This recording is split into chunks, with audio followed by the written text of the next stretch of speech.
Hello everyone. Welcome to SJEC classes where learning never stops. Please subscribe to this YouTube channel to get latest content regarding your studies. In the previous video, I explained you about pollination. Now, in today's video, we will study about fertilization. It is completed in 4 steps. First, pollen lands on stigma. Second, the pollen travels down style and joins with ovule. Third, ovary becomes fruit. Fourth, seed develops inside fruit. Now, just see the picture on your screen. After a pollen grain reaches the stigma of the same kind of flower, it germinates into a pollen tube. The pollen tube grows down through the style and enters the ovary to reach ovule. On reaching the ovule, pollen tube releases male cell or male gametes. The male gametes fuses with the female gametes or egg in ovule. The female gamete on fusion with male gamete produces the zygote. So, the fusion of male and female cells or gametes is called fertilization. The ovary now develops into a fruit and the ovules develop into seeds. And this is the process of fertilization in plants. Now, we will study about formation of fruit in plants. Formation of fruit, or we can say fate of each whorl of a flower. After fertilization, a number of events take place in the flower. These changes are: first, the ovary remains attached to the stalk of the flower and grows into a fruit. Second, the ovules in the ovary develop into seeds. Third, the wall of ovary develops into fruit wall. Fourth, the other parts of flower like sepals, petals fall off. Fifth, style, stigma and stamens also fall off. So students, these are some events that take place in the flower after the process of fertilization. Now, we will study about parts of a fruit. A fruit is a ripened ovary. It consists of pericarp, that is the fruit wall, and the seeds. First is pericarp. Pericarp develops from the ovary wall. It may be thick in fleshy fruits or thin in dry fruits. It has 3 parts. First, epicarp. It is the outer thin covering of the fruit. Second, mesocarp. In fleshy fruits, it is the sweet, fleshy middle layer of the pericarp. Third, endocarp. It is the inner hard part of the pericarp. Now children, we will study about dry fruits and fleshy fruits. First is dry fruits. In dry fruits, the pericarp is dry and non-edible.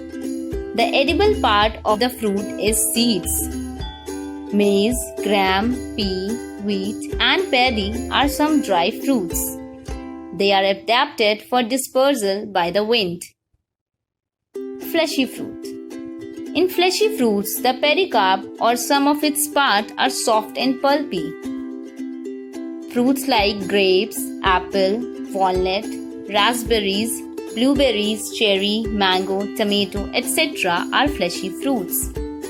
In walnuts, the wall of the ovary develops into a hard shell that surrounds the edible seed.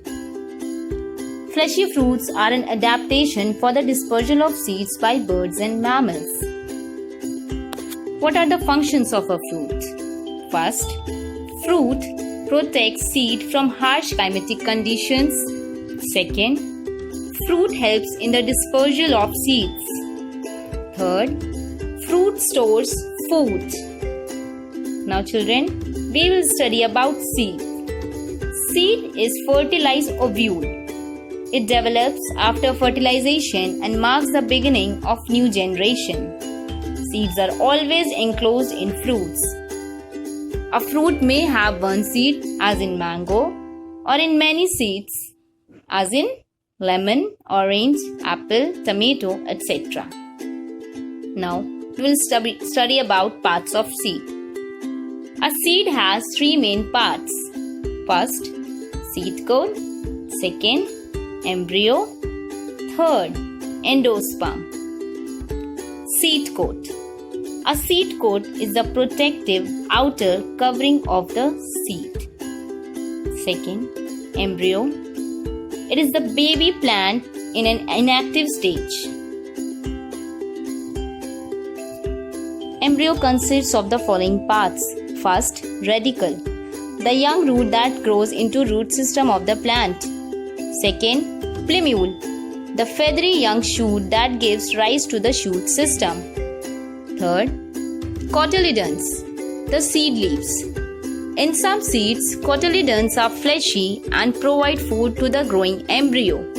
In others, cotyledons are papery. Third, endosperm.